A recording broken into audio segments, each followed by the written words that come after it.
Hello and welcome to my channel 50.8 study.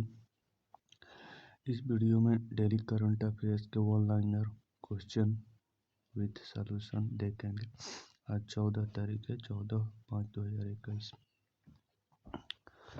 तो चलिए question देखते हैं।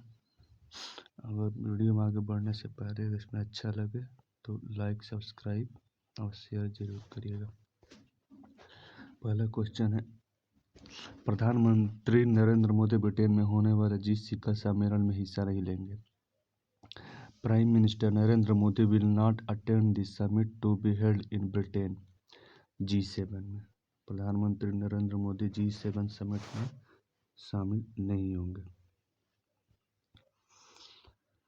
G7 क्या है? G7 दुनिया की 7 सबसे बड़ी कथित विकसित और उन्नत अर्थव्यवस्था वाले देशों का समूह, जिसमें Canada, France, Germany, Italy, Japan, Britain और अमेरिका शामिल। इसे ग्रुप ऑफ 7 भी कहते हैं। शुरुआत में यह 6 देशों का समूह था, जिसकी पहली बैठक 1975 में हुई थी। इस बैठक में वैश्विक आर्थिक संकट के संभावित समाधानों पर विचार किया गया। अगले साल कनाडा इस समूह में शामिल हो गया और इस तरह यह G7 बन गया। शुरू में 6 देश थे तो G6 था। बाद में क्या होता है, यह कनाडा इसमें शामिल हुआ तो ये G7 बन गया, कर तैयार हुआ। अगला क्वेश्चन है, रेटिंग एजेंसी मूडीज ने वित्त वर्ष 2022 के लिए भारत के सकल घरेलू उत्पाद GDP में वृद्धि दर का अनुमान घटाकर कितने प्रतिशत कर दिया है?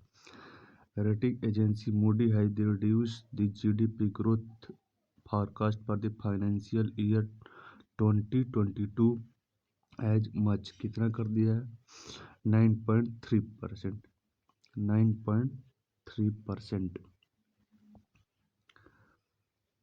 मूडीज क्या है? एक रेटिंग एजेंसी है जिसका हेडक्वार्टर जो क्या था 7 world trade centre New York city, United state America में है।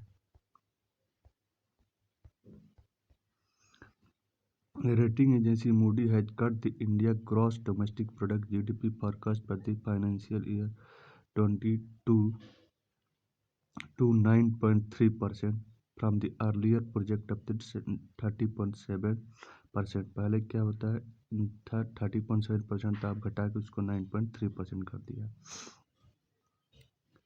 अगला क्वेश्चन है, न्यूजीलैंड के जिस विकेटकीपर बल्लेबाज ने क्रिकेट के सभी प्रारूपों से संन्यास लेने की घोषणा कर दी है? New Zealand wicketkeeper batsman who has announced the retirement from the all the format of the cricket? BJ Watling. BJ Watling जो है न्यूजीलैंड का क्रिकेटर है जिसने क्रिकेट सभी प्रारूपों से रिटायर लेने का संन्यास लेने की घोषणा कर दी। ये है बीजे वाटलिंग। अगला क्वेश्चन है, 8 से 9 मई को किस युद्ध में मारे गए लोगों के स्मरण और सामंजस्य के समय के रूप में मनाया जाता है? किस रूप में? स्मरण और सामंजस्य के रूप में मनाया जाता है 8 से 9 मई के युद्ध में मारे गए लोगों।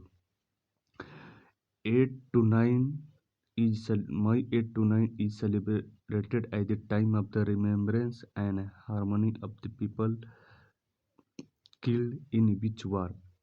क्या तो ये आंसर है, क्या था? Second world war. Second world war में जो लोग मारे गए उसके याद में क्या आता है? स्मरण और सामंजस्य के समय के रूप में मनाया जाता है। रिमेम्बरेंस एंड हार्मनी ये कौन मनाता है? 2004 में संयुक्त राष्ट्र महासभा UN जनरल असेंबली ने 8 से 9 मई 1945 को द्वितीय विश्व युद्ध के दौरान अपनी जान गंवाने वाले के स्मरण और सामंजस्य समय के रूप में घोषित किया गया था। UNGA युद्ध के सभी पीड़ितों को श्रद्धांजलि देने के लिए अपने सदस्य देशों के साथ बैठक करता है। 2004 the United Nations the General Assembly declared the 8 to 9 May 1945 as the time of the remembrance and harmony for those who lost their life during the World War II. UNGA hold the meeting with the member of the country to pay the tribute, क्या करता है? Tribute to all the victim of the war.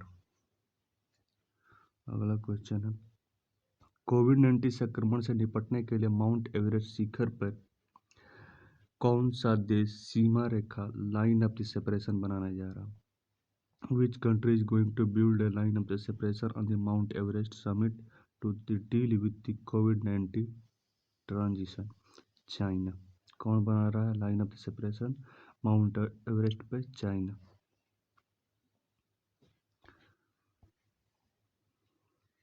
चीन ने हाल ही में घोषणा की कि वह माउंट एवरेस्ट पर सीमा रेखा लाइन ऑफ सेपरेशन बनाने जा रहा है। यह चीन की ओर से जाने वाले पर्वतारोहियों को नेपाल से शिखर पर चढ़ने वाले लोगों से संक्रमित होने से बचाने के लिए किया जा रहा है। China has recently announced that they are going to build a line of the separation of the Mount Everest. This is being done to protect the climber from the China from getting infected with the people the climbing the summit from the Nepal. Mount Everest पे जो Nepal China की तरफ से जो पर्वतारोही चढ़ने वाले उसको कोविड-19 की महामारी से बचाने के लिए क्या कर रहा है, वो line of the separation mount Everest पे बना रहा है। माउंट ऑफ एवरेस्ट कहाँ पे? नेपाल में स्थित है, जो विश्व की सबसे ऊंची चोटी है।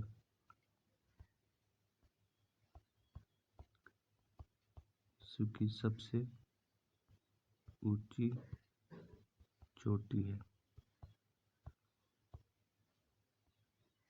जो नेपाल में स्थित है।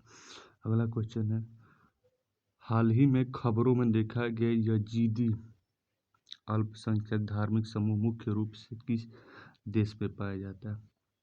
Recently seen the news Yazidi minority religion group mainly found in which country? Iraq में। यजीदीवाद एक अद्वैतवादी धर्म है जिसका पालन यजीदी लोगों द्वारा किया जाता है, जिनकी आबादी दुनिया भर में लगभग 7 लाख है। वे जातीय रूप इथिकली से कुर्द है। क्या जातीय रूप से क्या है? यजीदी जो है कुर्द। इस समूह का अधिकांश हिस्सा उत्तरी इराक में, कहाँ पे है? उत्तरी इराक में और सिंजर के आसपास केंद्रित है। हाल ही में इराक में अत्याचारों की जांच करने वाली संयुक्त राष्ट्र टीम ने घोषणा की कि इस बात के प्रमाण मिले हैं, इसलिए स्टेट के आतंकवादियों ने जो बात के प्रमाण मिले हैं, इस्लामिक स्टेट के आतंकवादियों ने 2014 में यजीदी अल्पसंख्यकों के खिलाफ नरसंहार किया था।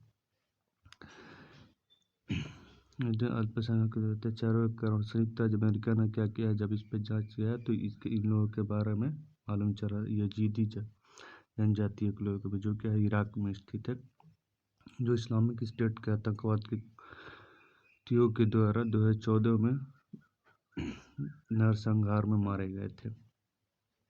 Yazidi is the monetizing religion practiced by the Yazidi, who has population of about 7 million worldwide. They are the ethnically Kurdish. क्या है? Kurdish है। The majority of this group is concentrated in the northern Iraq. Iraq के north side में ये सब लोग पाए जाते थे। And they around the सिंजर।